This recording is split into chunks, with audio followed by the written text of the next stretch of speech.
Today's conversation is with Mike Covell. Mike is a paranormal historian who has spent many years researching ghosts, UFOs and cryptids in and around Hull, which is a city on the east coast of Yorkshire in northern England. Hull is also my hometown, so it seems like the perfect place to begin this journey. Mike tells us of his experiences growing up in a haunted house and the sinister spirit that wanted to kill his family.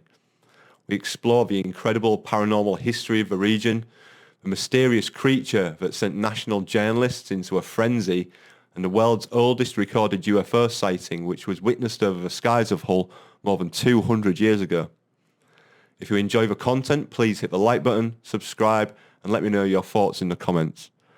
I'm Willie Daniels, and this is Higher Strangeness.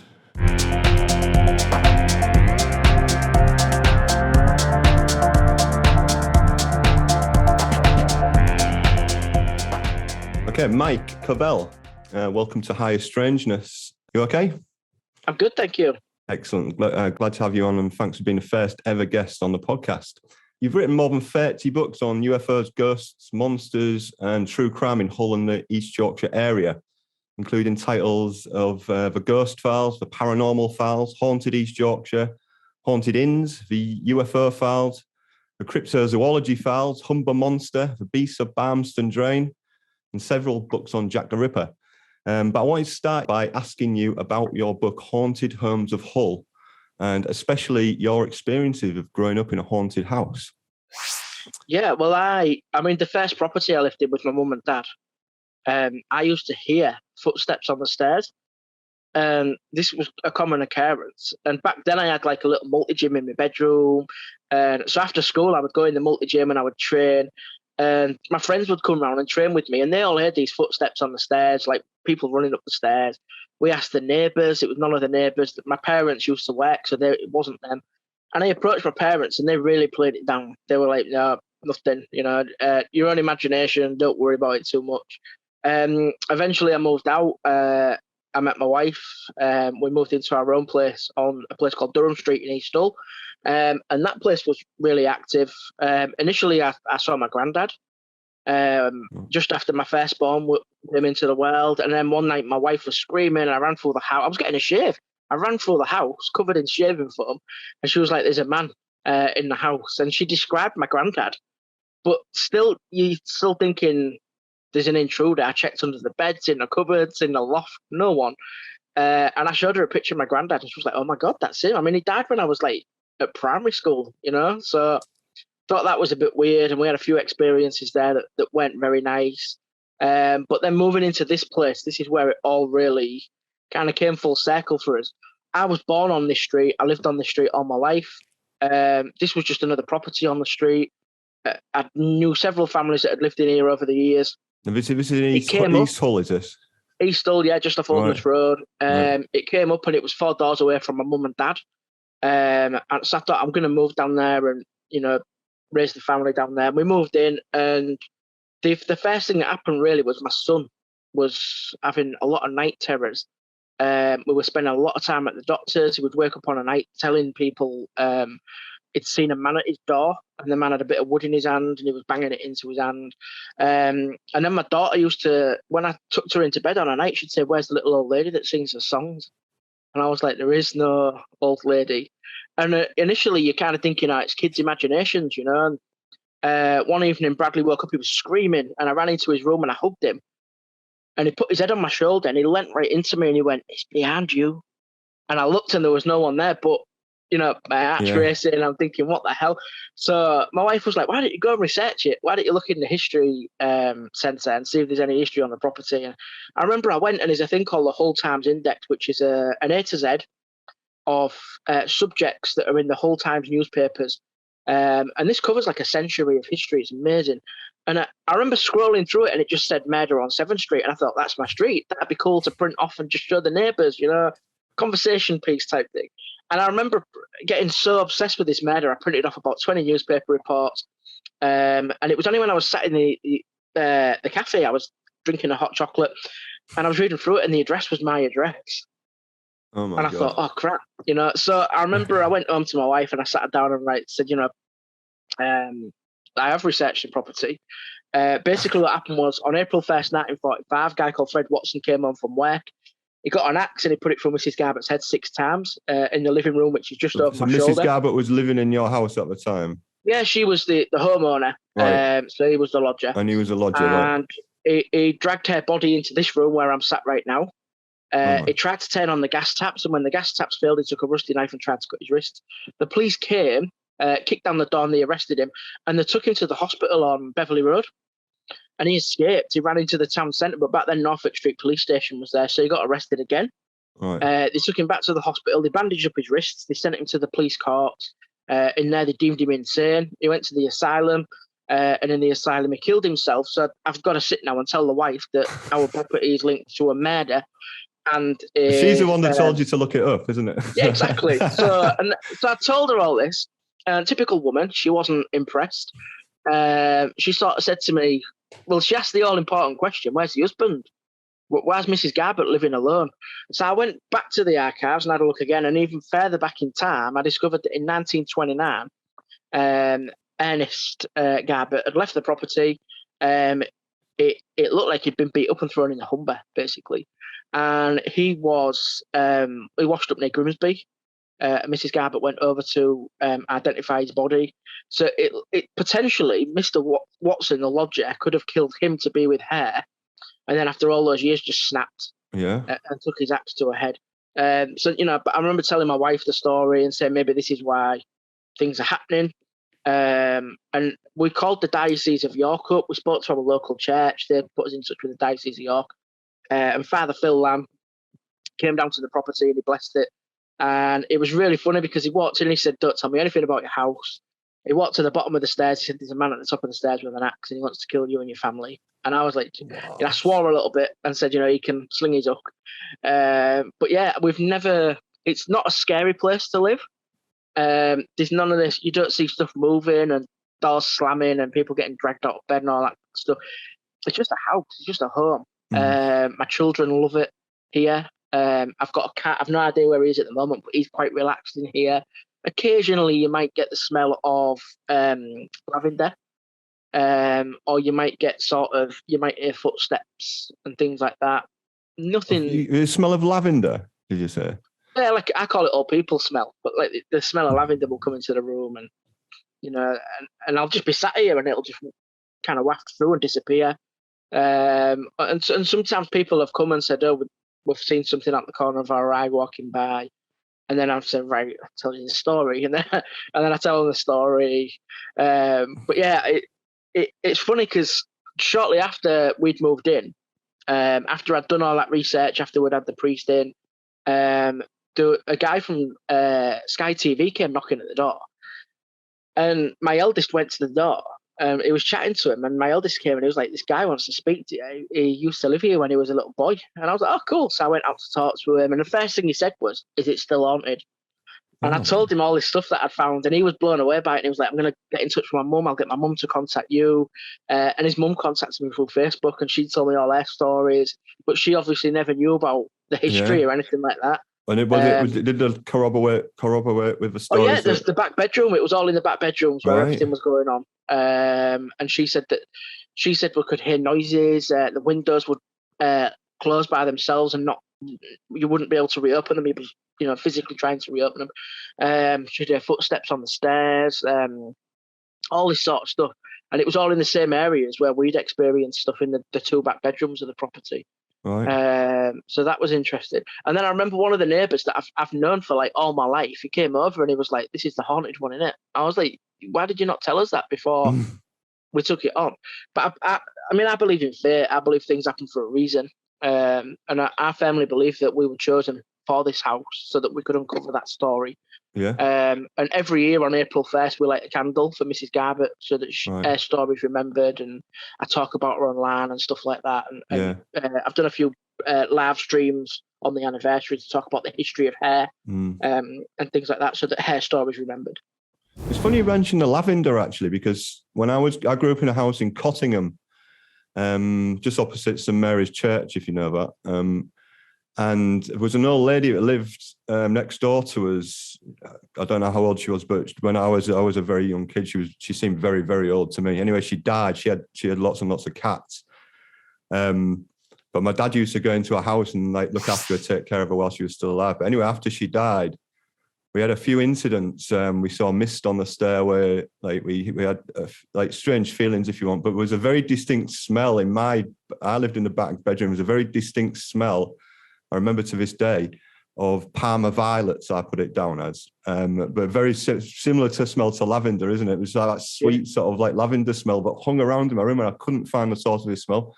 Eventually I spoke to my mum about it and she said, yeah, that was the lady used to like use that smell like a perfume of that very similar sort of smell. So wow, that's very interesting you say that, yeah. Yeah, I know the area well, yeah. I've done a few lectures have you? In the church hall that's next to the church. So I used to live down Arlington Avenue, that just runs down the back there. Oh, right, yeah. That's where I grew up. Yeah. Well, Do you happen to know is there any stories about like St Mary's Church in Cottingham? Or what Not so much at St Mary's, but there's a lot in Cottingham. Is there? There's a lot of stuff. Phantom dogs, phantom cyclists. Right. We did a project earlier this year called Project Rewilding, where it was basically to get kids outdoors reading books. Yeah. And we did it on Snuff Mill Lane. Right, yeah, so I know it, yeah. Big area that we talked about the local myths and legends and stuff.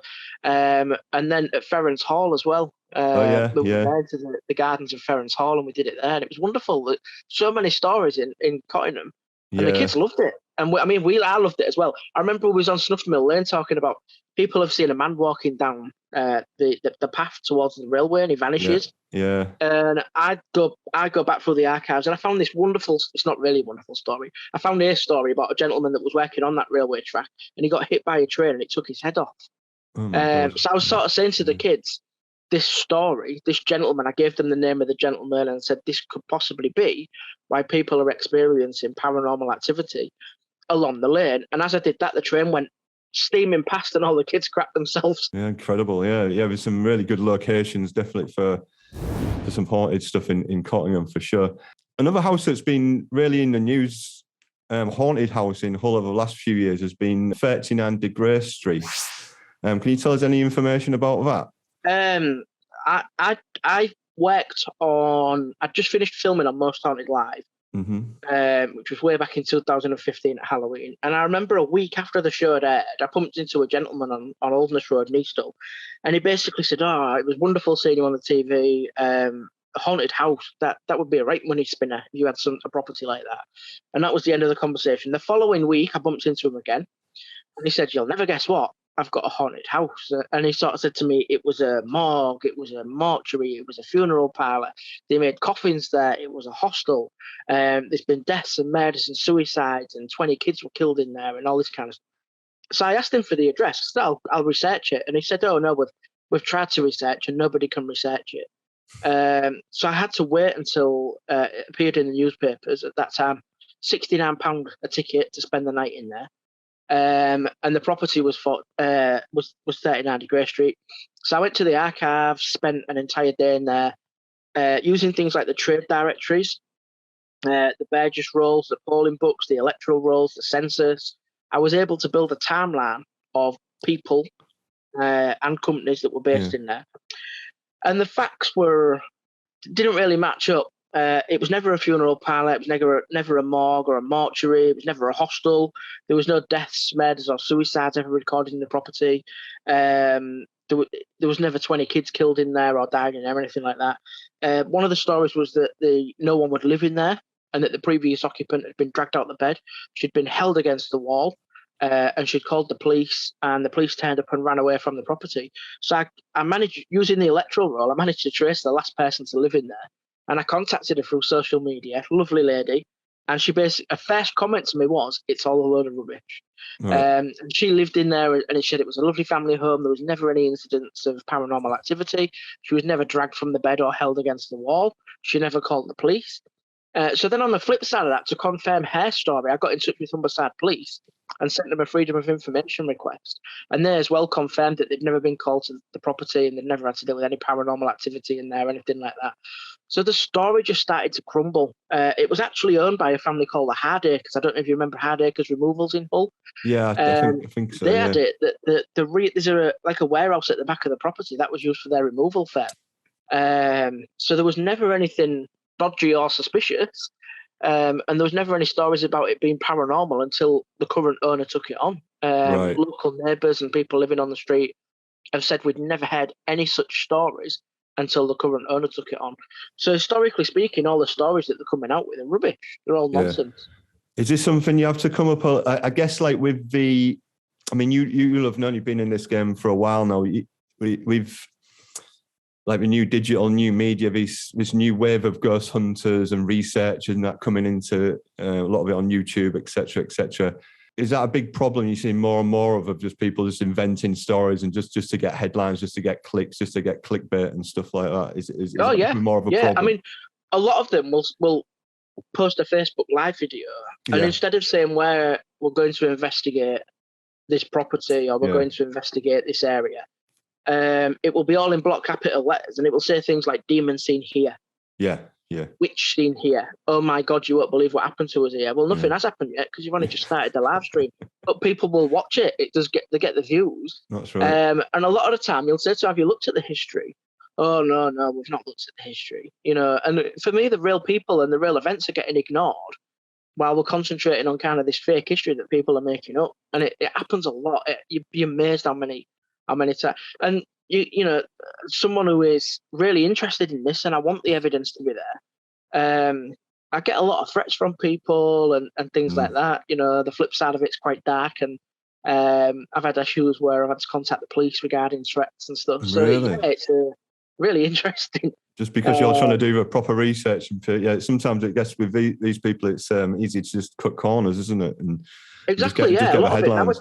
A lot of it now is about the money. So if you come out and provide evidence that what they're saying is false, they're potentially losing money over that, and they can get quite arsey and quite upfront and in your face. And I do get messages. I save them all and keep them all so that they can be looked at if anything suspicious had happened to me. But yeah.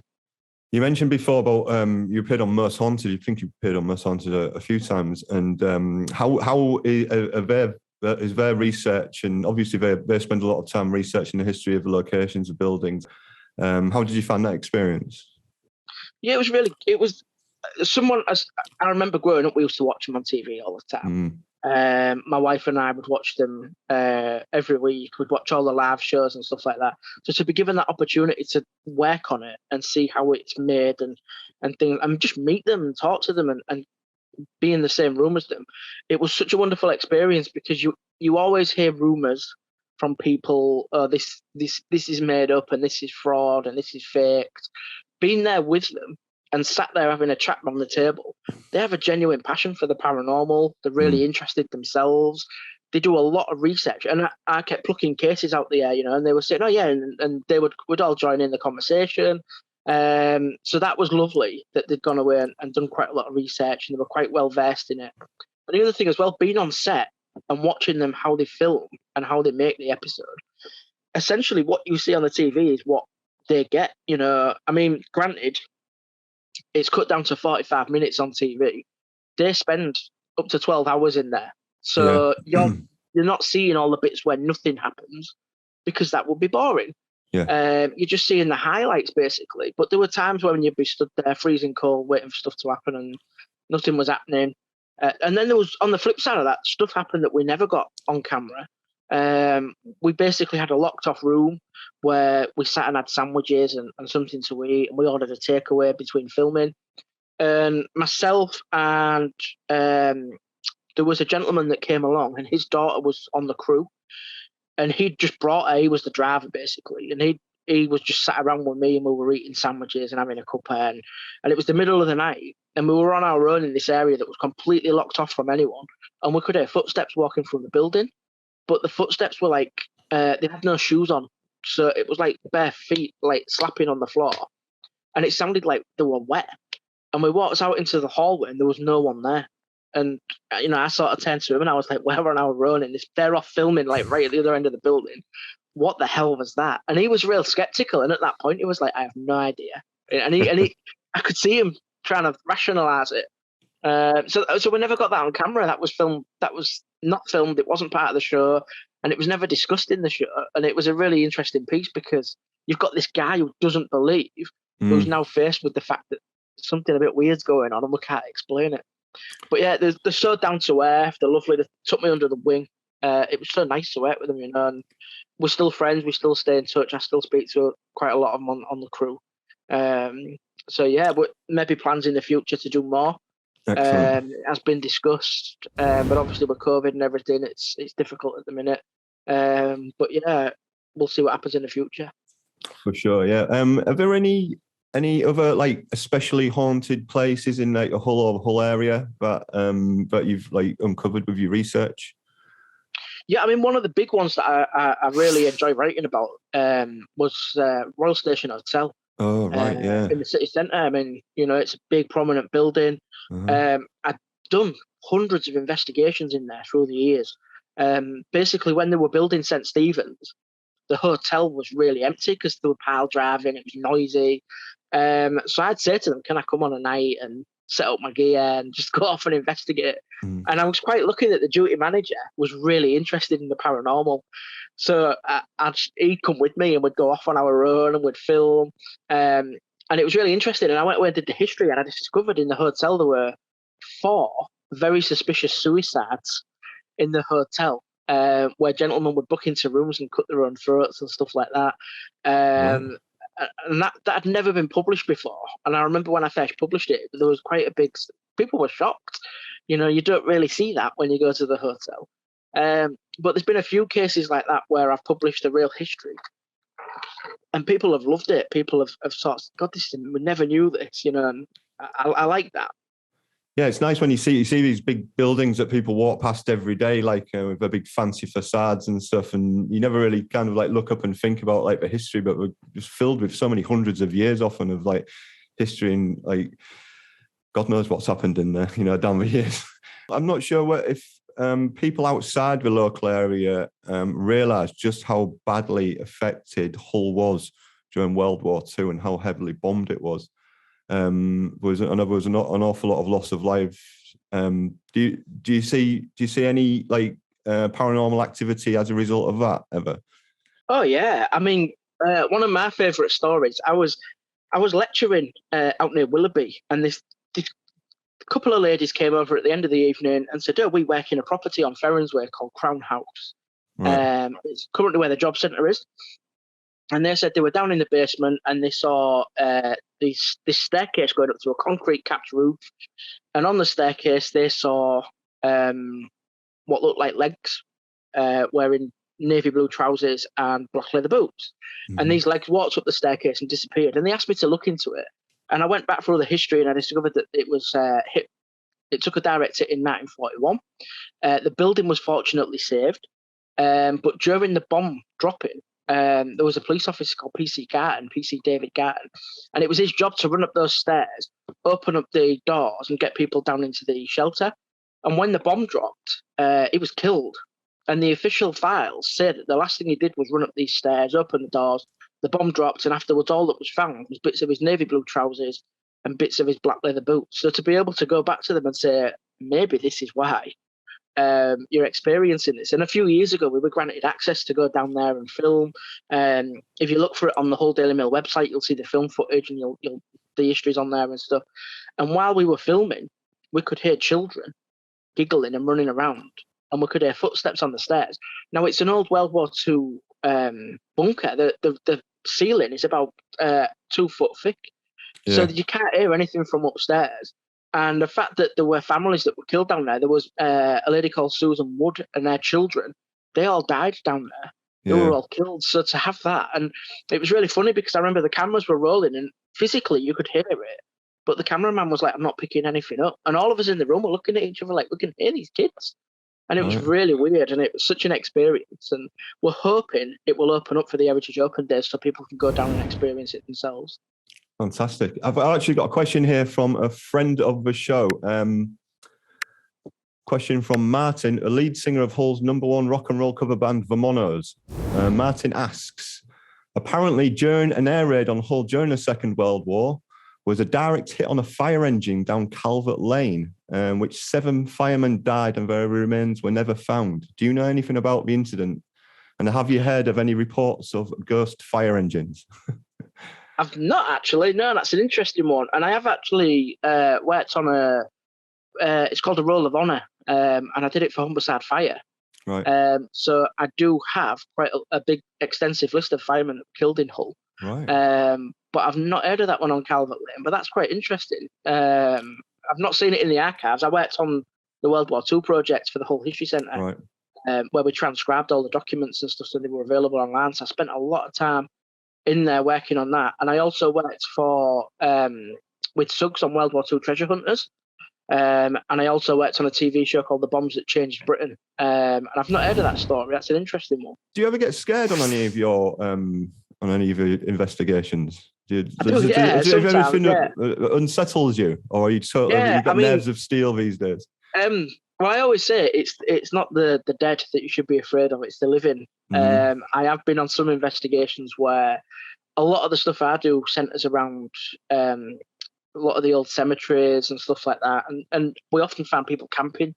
Yeah. In there, I remember one evening, some guys had contacted me and said they wanted to come to Hull to go on a werewolf hunt, and I took them out, and we went into a cemetery, and we could hear like footsteps and branches breaking, and they were sort of hid behind me, and they were sort of saying, "Let's go forward, let's go." And I remember walking forward, and it was just a guy making a fire for his little camp in the back of the cemetery.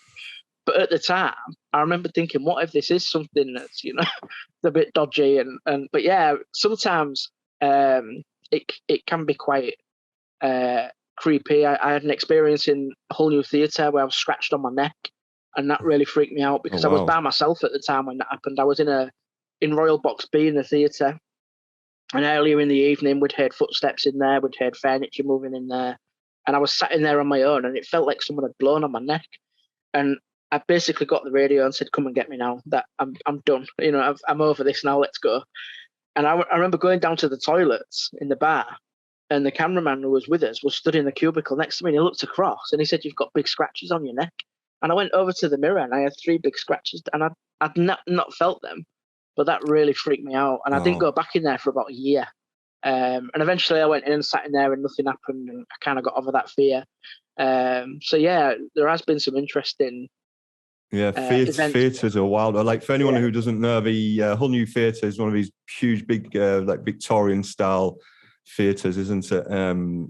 With incredible history. I was lucky enough I used to live down in London, and I had friends who used to work in the West End, and I've been in some of those huge theatres in the West End of London. It's very similar to Hull New Theatre, but they're very spooky places when they're empty. But the Palace Theatre, my friend used to work in.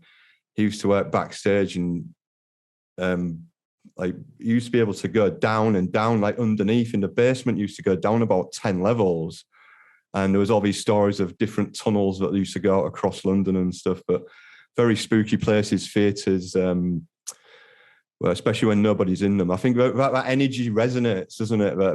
When you have big crowds of people and very emotionally charged people, that energy just seems to resonate. Have you ever taken part in any vigils, or so? Do you do vigils or seances, or do you just strictly Just recently we were down at O'Reilly's on Beverley Road. The club club.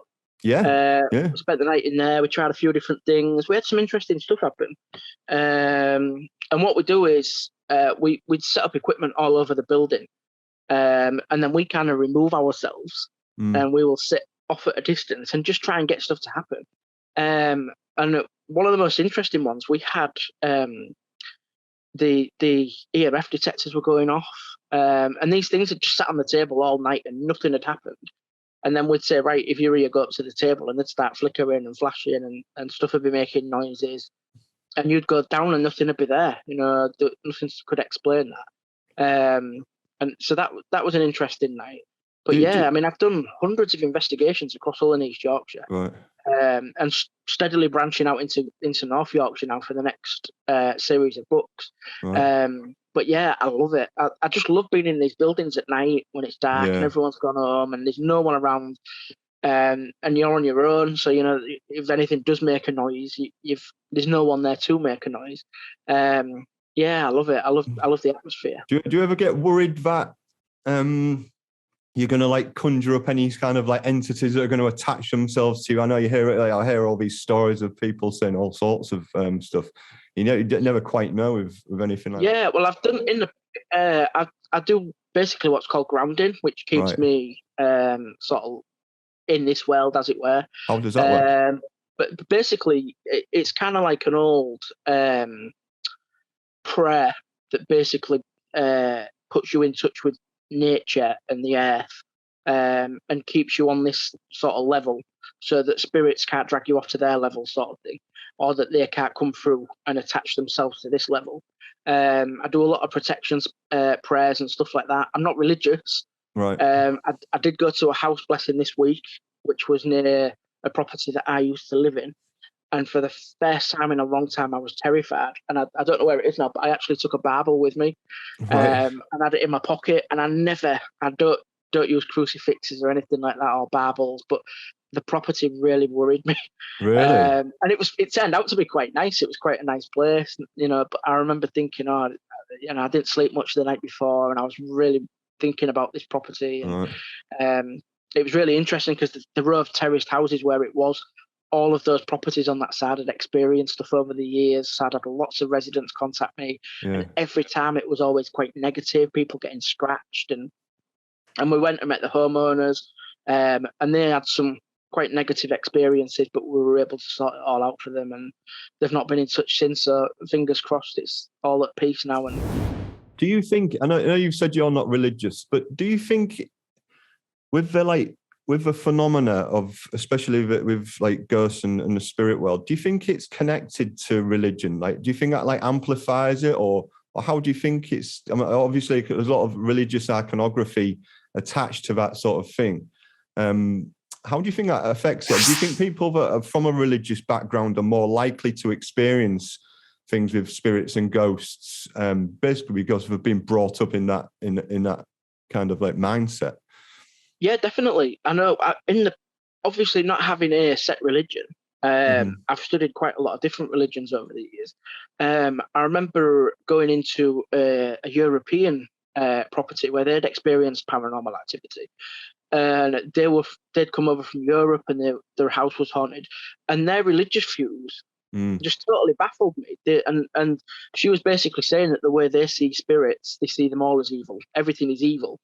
And the way to fight them is they would put cloves of garlic on top of the window frames and on top of the door frames, and this would stop evil spirits coming in. Now, as a Westerner, I always assumed garlic was to stop vampires and stuff like that. Yeah. And she sort of said to me, well, a vampire is an evil spirit. You know, it's just another, you know, and it was really cool to hear their view. But I've worked in properties where the families are have a Jewish background, have a Christian background. I've dealt with people who have a pagan background. So it's really interesting. I've even been in a house where the family were Satanists, and that was their religious belief. And I remember walking in the living room, and they had upside down crucifixes. And one of the stories she said was that the spirit was communicating through a family pet, and she would record the pet making noises, and then she would say, "Listen to this. What can you hear?" And I remember listening to it and thinking, "I can just hear a cat." And she was saying, "Oh, no, the spirit is talking through the cat." And I remember thinking, all I can hear is a cat. But I'm trying to remain serious and professional throughout. And I'm listening to this cat, meow, meow. And she's saying it's a spirit. It's communicating with us through the cat. The cat is a vessel. And I remember just sat there thinking, what have I got myself into? But yeah, it's weird. Some people I remember I did a shoot with a guy and he came on the shoot. And I just have this on my desk as a bit of a joke, and it's in reference to him. But this is just plastic. This is from a monk's outfit that I wear on Halloween and stuff like that. And I did a shoot with this guy, and halfway through the shoot, I noticed he had this like big bulge in his chest. And I was like, what is going on? What have you got hidden down there? And he zipped it down, and he had a gold crucifix the same size as that on his chest. And I didn't even know this guy was religious. And he was like, yeah, but I've heard stories that it can protect you. And so there's things like that where people don't necessarily believe, but when they're faced with the unknown, they start to sort of believe and start to take solace in. Grab anything I can. yeah. So, do you think, like, how do you know when you're doing your investigation? This is something I've thought about as I'm going to be doing this podcast. How do you distinguish between people who are just making stuff up or people who have generally got bizarre stories to tell that like are unbelievable, but that's genuinely how, like, what we're thinking? I sit with them and I talk to them. I sit opposite them and just watch their body language and just ask them these questions. And I remember I visited one lady and she was obsessed that her property was haunted. She had a number of photographs on a mobile phone that looked like wisps, moving across the screen and stuff like that. And I remember visiting the property and there was drug paraphernalia left all over the place. There was empty alcohol bottles on the floor in the corner of the room. I just walked in and just thought, if you're going to get people coming to your house, you would clean up that sort of stuff beforehand. Yeah. But walking in immediately, I just got a sense that she was doing it because she was just a bit lonely and she wanted some people to come round. And we set stuff up in all the rooms and nothing happened. The house was cold, but then she had no central heating or anything like that. And I just kind of felt sorry for her that she was a bit of a lonely lady. And, we sat with her and we had a cup of tea and we talked and stuff like that. But I just got the impression that all she was doing was sitting on her own on that night, drinking, doing drugs. And the photographs on the phone just looked like smoke, like she was blowing smoke out and taking pictures. I guess it's a case quite a lot of the time when people do convince themselves that things can be real. So, like, when they're telling you, they probably genuinely believe it themselves. But there was one lady I worked with, and we were doing an investigation at a property, and beforehand she came up to me and she said, "I just want to say I don't believe in any of this. It's all nonsense." About 10 minutes later, she came up to me and she was crying, she was shaking, she was really nervous. And I said to her, "What's happened?" And she said, "I was in a room upstairs and I saw a black shadow run across the room." And she wanted to leave the property and she wanted a taxi. And I said, "Let's go back and see what this is," because I was interested. I want to see a black shadow running across the room.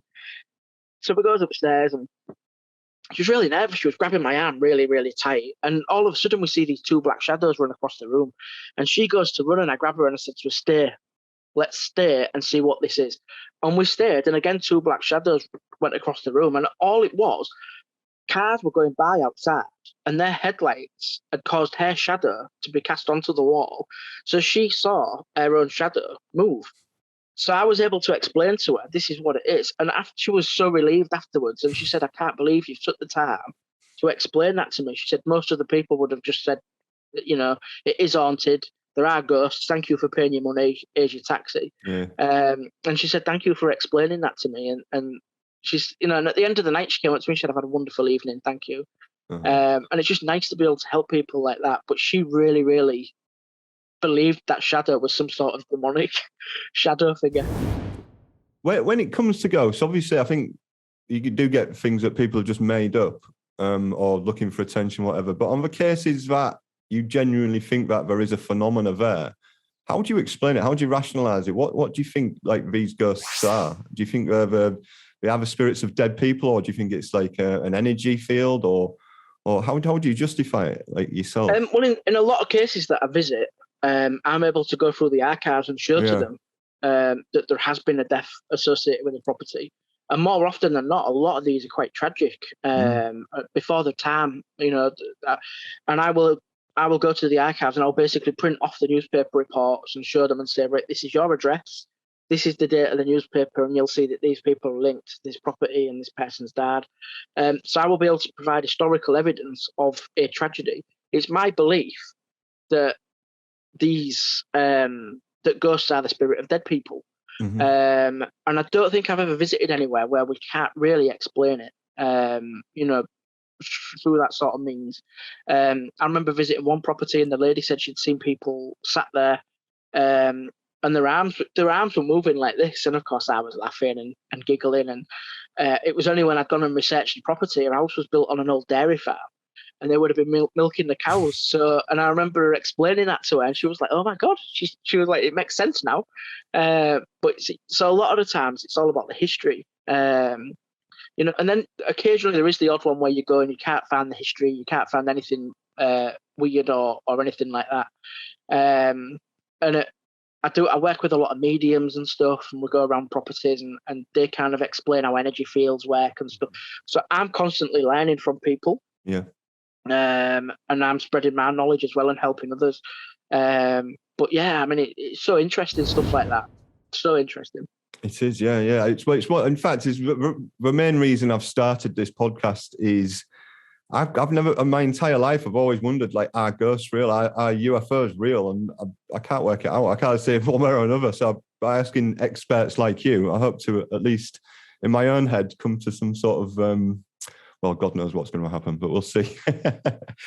You've written a few books on cryptids, including The Humber Monster and The Beast of Barmston Drain. And I know you've got some stories of big cats in the area as well.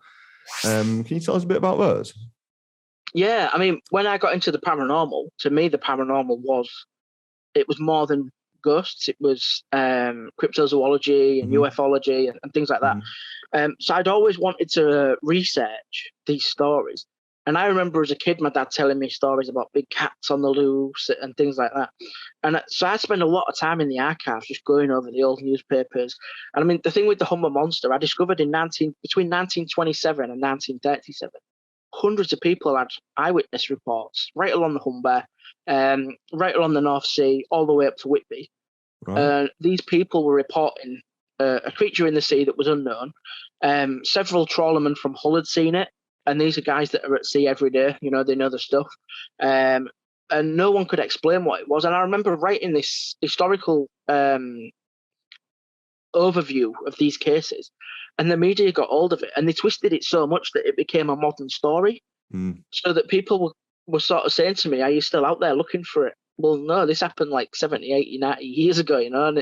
And it was a really interesting story. And I remember people would write to me and say, I remember as a kid, my dad talking about it. And I remember seeing journals where it was they'd drawn a picture of a sea monster in the journal, say that's what they'd seen. And so that was wonderful. That was a really good story. The stuff with the big cats during the 90s, there were lots of sightings around the area. So if you look at where Hull is on the map, there were sightings out towards Willoughby, Anlaby, Brough, all the way around past Cottingham, right across near Beverley, and then around the other side as well, so near Sproatley and Heddon. And lots of people were seeing stuff. And I wanted to basically gather all these reports together and put them in there and say, look, this is what people are seeing. We don't know what they are. These are suggestions that people have put forward. And I went out a couple of times with my camera, my binoculars, and stood around soaking wet, freezing cold in muddy fields in the middle of nowhere, trying to catch stuff on camera. And I worked with a group of people that we work really well as a group. So when you're out there, you have a laugh, you know, you're with your friends and you're making these wonderful memories. And I think a big part of looking for cryptids and looking for UFOs and looking for ghosts is being with that group of people. Yeah. Where you're sharing this experience together and you're learning together and you know, so that was interesting. The Beast of Barmston Drain was a little stranger. That was a few years ago, a friend of mine had experienced what he called a black-eyed ghost kid on Skullcoats Lane. And he said to me, do you know anyone that's had any experiences on Skullcoats Lane? But did he describe a black-eyed ghost kid? He just said it was a little boy who came up. It was parked up near, I don't know if you know the cemeteries on Skullcoats Lane. Yeah, I do, yeah. The one on the northern side of Skullcoats Lane with the big metal gates, he was parked up near there. He was an alarm fitter, so he'd just been to work. He was sat having a takeaway. It was just between jobs and then he was going to go home. And he was sat chatting to his wife and the electric's cut out in his vehicle. He looks across and there's a little kid stood there. And the kid's, he said his eyes were black. And he asked to get in the vehicle. And he was so scared, he said no. And he kept saying to this kid, just go away, just leave me alone. And in the end, the kid vanished. And as he vanished, all the electrics came back on. And he drove straight home to his wife, absolutely terrified. He was convinced it was a ghost. And like I said, how do you know it wasn't just a kid? You know, he kept saying, but his eyes look black. But I mean, if you've ever been down there on a night, it's quite a dark thoroughfare. So I was trying to rationalise it, but I said to him, look, what I'll do is I'll ask out if anyone's had any paranormal experiences on Skullcoats Lane. So I put a post on social media, has anyone had any paranormal experiences on Skullcoats Lane? it wasn't a leading question. I didn't ask about ghosts or black-eyed kids or anything like that. Within a space of 7 hours, a number of individuals, all independent of each other, had contacted me privately via Messenger and said, we have seen something on Barmston Drain. And it varied from a dog, a big dog like a wolf. One guy said it was quite a large thing, eating a German Shepherd. Another lad said it had followed him on his bike. I had a call from a guy who works for the Dangerous Dogs Division, Full City Council. He was called out to a wolf. All the way down to a lady that said she saw it shapeshift. Wow. And someone said they'd seen it jump across the drain. So I remember at the time I'll just point out Barmston Drain, by the way, if anyone's listening. It's not just like a little drain on the edge of a road. It's quite a wide stream, isn't it? Yeah, it's about 20 feet, 30 feet across. When it rains, it gets quite a strong current on it. And there's footpaths on. Well, there's a lot of it's footpaths on both sides, big grass embankments, that sort of thing, isn't it? But yeah, so I remember at the time I just started work for the Old Daily Mail, so I said I'm going to go down there and have a look for this thing. And they contacted me and said, "Don't go by yourself, and make sure you let us know how you get on." And if nothing happened, we actually ended up in Burger King on Stone Ferry, which is scary enough in itself. And I remember the next morning they were really panicked because they were sort of like, "We've not heard from you. Is everything all right?" And she said, "Yeah, nothing really happened. It was pretty quiet." And I remember I posted the article and it just went viral. Overnight, it was in the nationals, and it was in the internationals, and everyone was kind of taking the mick a little bit out of Hull. Yeah. According to the nationals, we were going around on a night with torches and pitchforks and trying to beat this thing into. It was like a hammer horror. So I reached out to all these newspaper reporters and said, "Come to Hull, visit Hull. We'll spend the night on the drain." So reporters came from the newspapers. Charles Christiansen came along. He is a folklorist who writes books on folklore. He brought with him an animal tracker. She was an expert in animals and stuff. And we walked down the drain. It was the middle of the night, absolutely pouring with rain. And on the other side of the drain, we heard this absolute commotion in the trees and the undergrowth. Now, as you mentioned, the embankment on the drain is quite steep. Yeah. There's no way anything could have got onto that embankment without us seeing it. And I put my torch across, and these two big green eyes were looking across at us. Oh my God. And I said to these guys, like, "Come and have a look, see what this is." And the animal tracker's there. And she's like, "I have no idea." Because the eyes were quite far apart on the other side of the embankment. And with that, another set of green eyes appeared. Oh, we all saw it? Yeah, we all saw it. You've got two unknown animals looking across at you at the other side of the embankment. So I turned around to the assembled world's media, all these big strapping lads with cameras, and they'd all run off. And I caught up with them and said, "What the hell's, potentially you've got evidence here. What are you running away for?"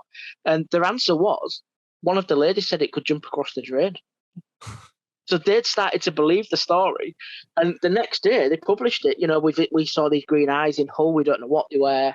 Wow. And then it went crazy. Alice Cooper got in touch at one point. Alice Cooper, the rock star? Yeah. He put a post on his Facebook page saying he wanted to come to visit the werewolf in Hull and stuff like that. Get him down. We had Vice TV came, Travel Channel came. We had lots of people come, and pretty much every night I would take film crews out. I know people were saying, "How do you do a werewolf film?" I mean, there's no guidance.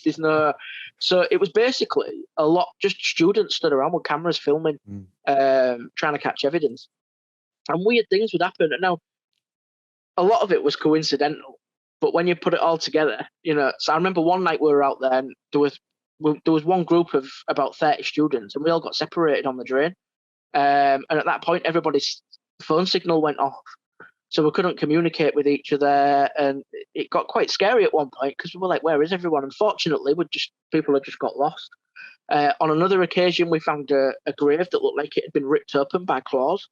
And we couldn't explain that. We found lots of piles of excrement that were big piles. We couldn't explain them. One evening we were down, if you know Skullcoats Lane, you'll know the tanning yard, which absolutely stinks. Yeah. We were down in the cemetery, we could smell the tanning yard, and in the distance we could hear dogs howling. And one of the producers of the TV show said, "We're going to call it a night now because of health and safety," and we're quite concerned. And I was like, "It's the tanning yard. It always smells like this on Skullcoats." And they were convinced it was something else. So there was lots of weird things that happened that big coincidences, but when people came and explored and stuff like that, they were quite convinced that there was something there. Amazing. What an incredible story. It's all happening in Hull. Another thing that happened in Hull, possibly for the first time, I'm going to move on. I want to talk about UFOs, which is probably my biggest passion when it comes to all this. One thing I didn't realise until very recently, the world's first recorded UFO sighting apparently was in Hull, above the skies of Hull, and you're responsible for uncovering it in 1801. Yeah. Can you tell us about that? Yeah, so I was in the archives looking for something completely unrelated. I was going back through the archives looking for true crime stuff, and I found this report that basically said that the strange blue light had come down over the Humber. It split off into smaller lights. It bathed the town in blue, and then it rejoined and flew off. And I'd never heard of anything that could do that before. And I got in touch with various astronomical groups. They'd never heard of anything doing that. Usually, if you get a celestial object coming in and it splits off, usually it continues splitting. It doesn't rejoin back together. And I remember I found about 4 or 5 different historical sources from 1801 discussing this. And I published it in one of my books. It's in your book. Hang on. It's in the, I think the it's UFO in the files. Yeah, it was in the UFO files. I published it in there. And it was one of the old Daily Mail had come to me and said, we want you to work on some stories. And that was one of the stories that I pitched. I said, this is a really historical thing, not something I've made up. And I showed them the clippings and they were super excited. And I remember we published it as part of a piece on historical UFO sightings in Hull. And again, it just went viral overnight. People all over the world got involved. Mike, before you continue, Mike, I've actually got the excerpt from your book here. I'll just read it out. This is like an original report from the newspaper. I think it was published in many different newspapers, virtually the same report. This one, I think, is from the Edinburgh Magazine. This is from 1801. And it says, a most beautiful phenomena was observed at Hull from the southwest, resembling an immense moon with a black bar across it on its first appearance. It seemed then gradually to form itself into 7 small distinct moons or globes of fire, which disappeared for a few seconds. Its reappearance was equally brilliant, at first showing itself like the face of a moon, afterwards in 5 circular balls, and then like the face of a moon again, afterwards in 5 circular balls, and lastly, it like several stars, which gradually faded away, leaving the whole atmosphere beautifully illuminated. In the time of its being visible, a faint blue light fell upon the surrounding objects like that of a distant torches, and when gone, the appearance was beautifully serene. That's from 1801. And to me, that reads, Mike, like it was in 2021. That is a classic UFO report. That is exactly what we hear reports of all around the world and sometimes see on videos on YouTube and stuff. That perfectly describes it. That's with. I actually read this to my dad the other day, and he said, "Well, I said, there was a UFO report from 1801." And he was like, "Well, how did they even know what UFOs look like?" And I was like, "Well, that's the point. They didn't. We're just reporting what was happening in the sky, which is absolutely incredible, isn't it?" It's the language. It's the beautiful language of the old English kind of, when you read it. It's so descriptive, isn't it? And it's nonsense. Oh, yeah. It's not written to be sensational. Like if that was published these days, it would be all sensationalist. Yeah. But that's just describing exactly what happened. And to me, that sounds like any anomalous UFO sort of like event that you'd see anywhere in the world that we hear about all the time these days. That really stood out to me. That is pretty incredible. We move on from that incident in 1801, and then we get to these airships that were spotted across Hull, but were known as the Scareships. And this was a phenomena at the start of the 20th century, I think, was it? Some of these were before the First World War, right? Yeah. So one of the arguments I put across is that potentially what it could be are German intelligence trying to find information, but all the time the Germans were playing down this and saying that we don't have anything that gets that far just yet or can stay that. And so that was really interesting. And basically this was a national thing. Yeah. This was all over the UK, but I concentrate on sort of the Hull angle, stuff over the Humber. So these were seen quite a lot. People from all walks of life were seeing these. At one point, a police officer was in the street, and he was witness to it. People from all different angles had seen it. And there were lots of suggestions over who was responsible. At that time, the British government got involved. They launched an investigation to see who it was, and it was never satisfactorily explained. But then within a year or so of those sightings, Hull got hit by the Zeppelin rage during World War One. So it did make me think maybe something quite untoward there is going on. But there was so many sightings by so many people right across the UK. And in some cases, some of them landed and people were seen getting out of them. There was a story about a trawler that was at sea and it started flashing its lights, and this thing started flashing its lights back. Right.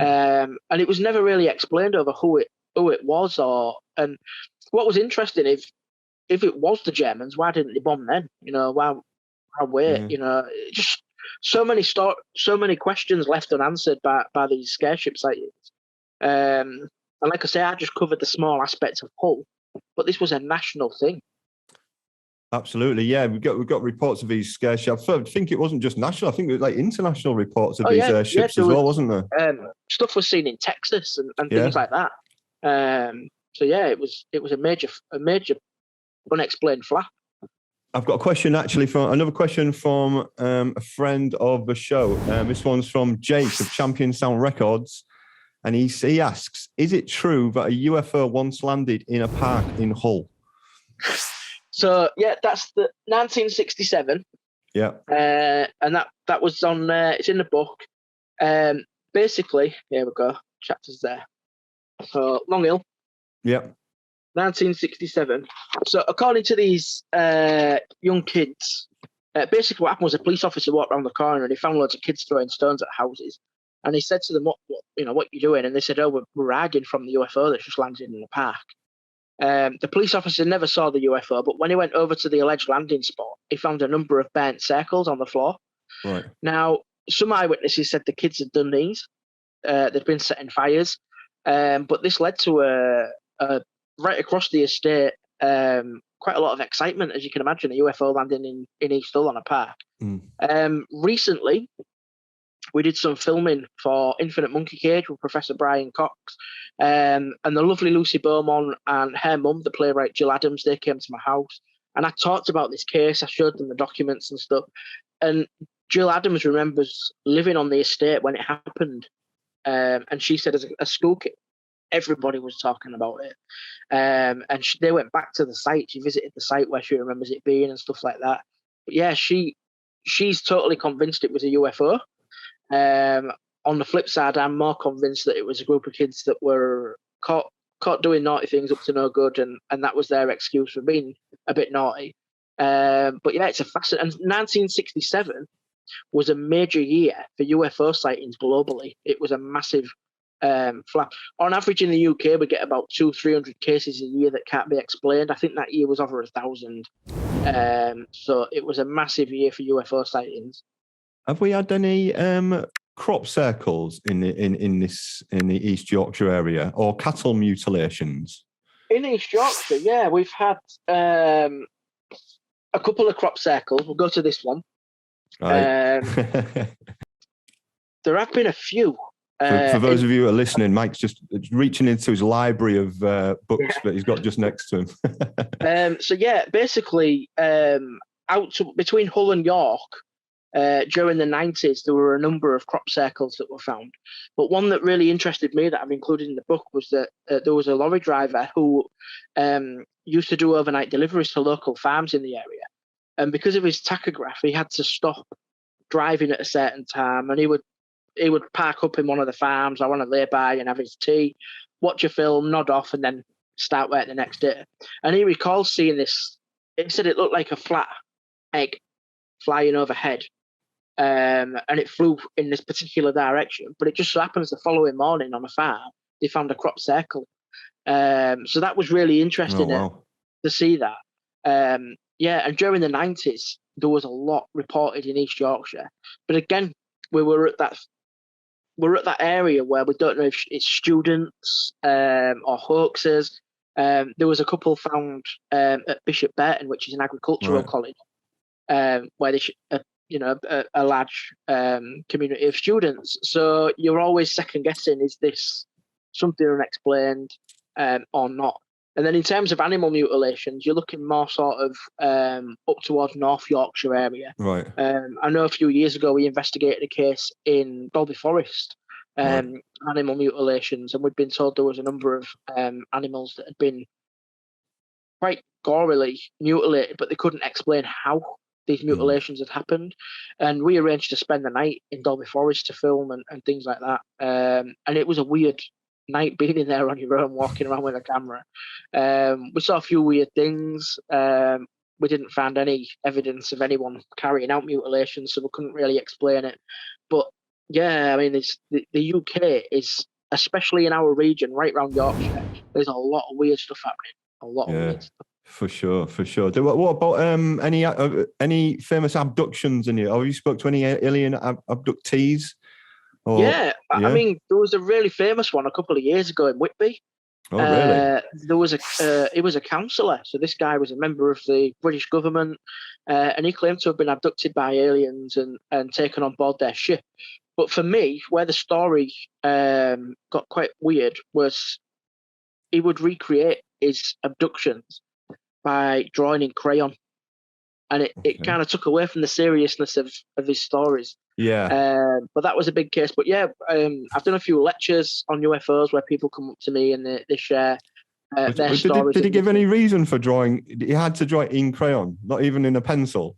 No, well, I mean, I would have gone to a professional sketch artist and said, this is what happened, and would you be able to recreate this for me? But yeah, it was. There was another story that came out in the 90s of a lady who she claimed to have seen a UFO flying over a house, and she claimed to have taken a photograph of the alien stood in a back garden. Oh, wow. But when the photograph was published in the Hull Daily Mail, it looked, do you remember Zig and Zag? Yeah.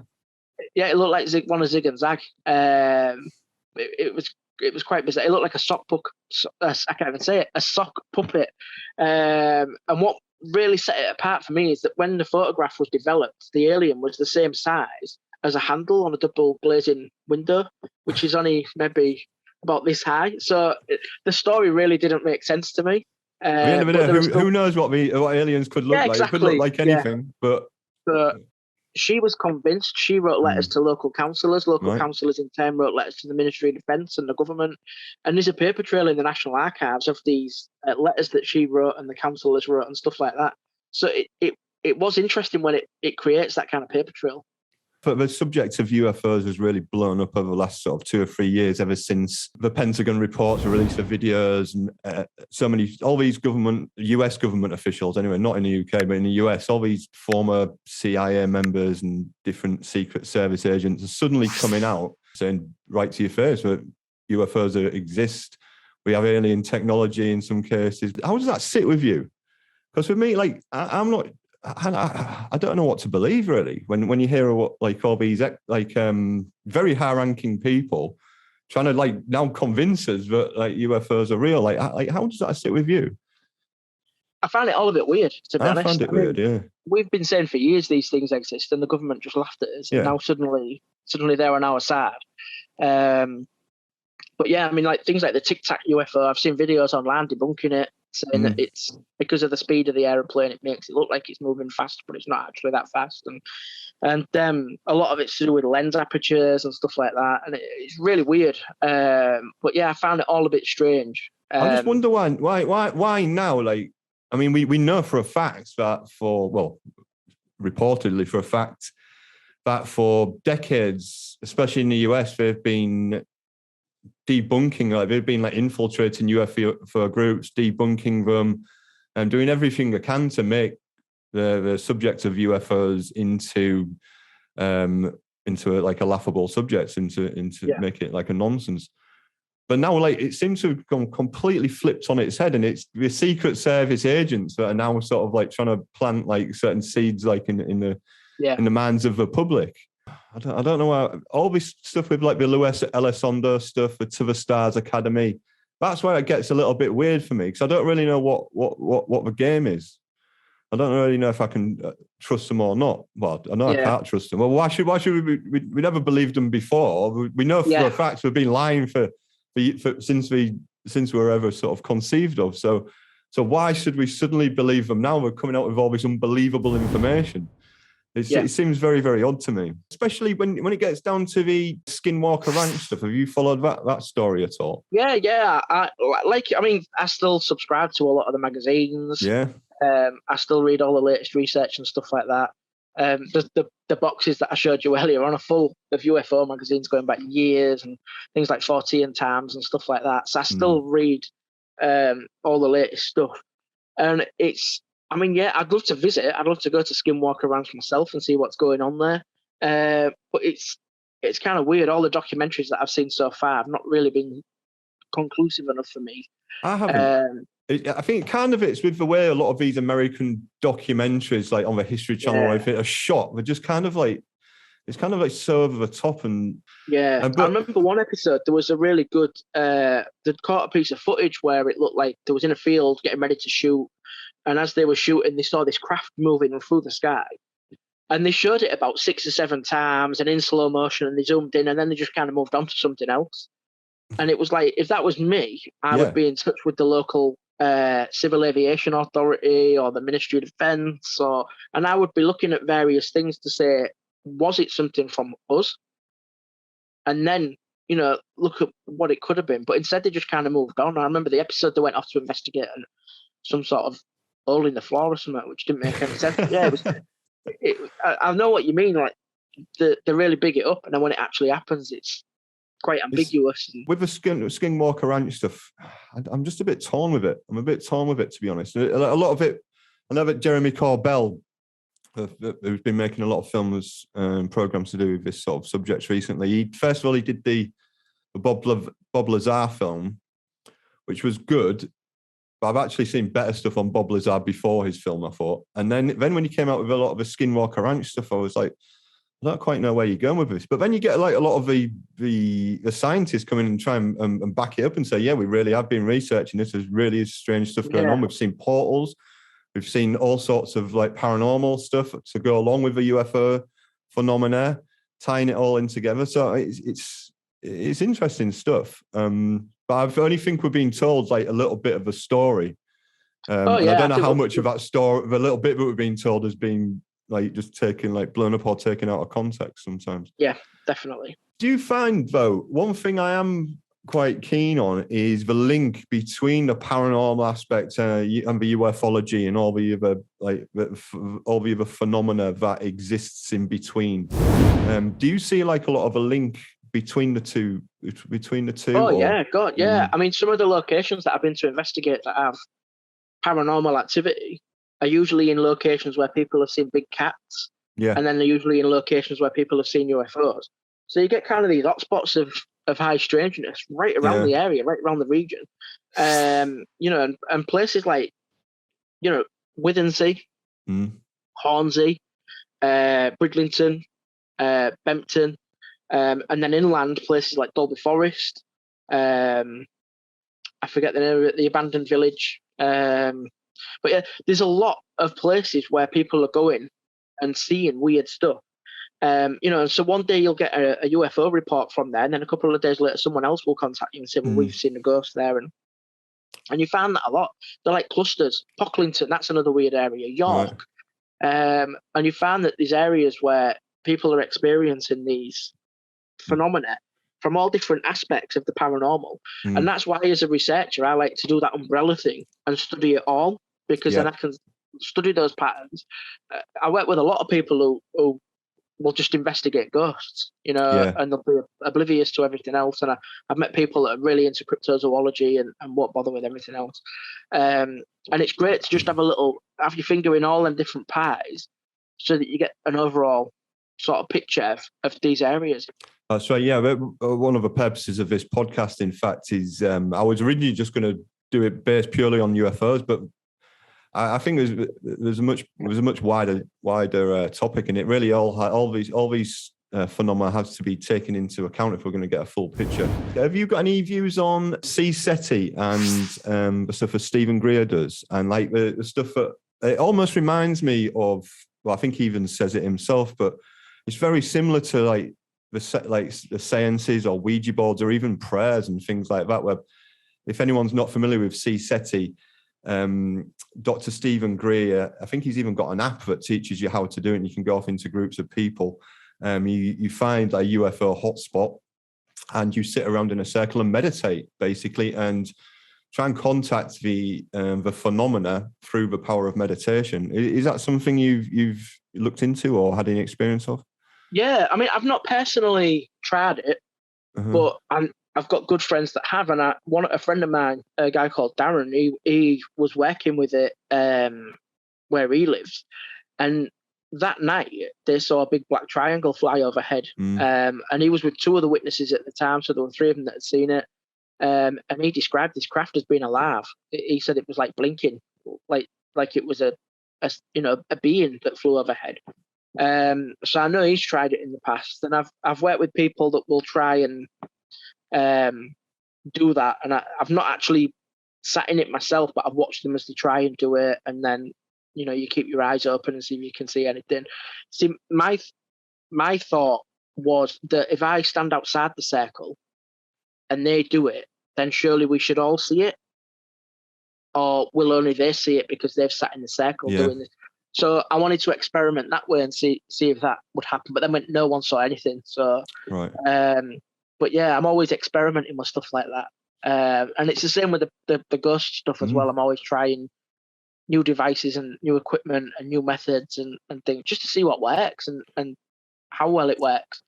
And the same with like cryptozoology. I've been out there on a night with bits of steak on string trying to attract animals and stuff, and I will try anything to get results. No matter how weird and wacky it sounds. And sometimes you get your mates looking at you like, what the hell are you doing? And then when you explain to them, they kind of, right, yeah, okay.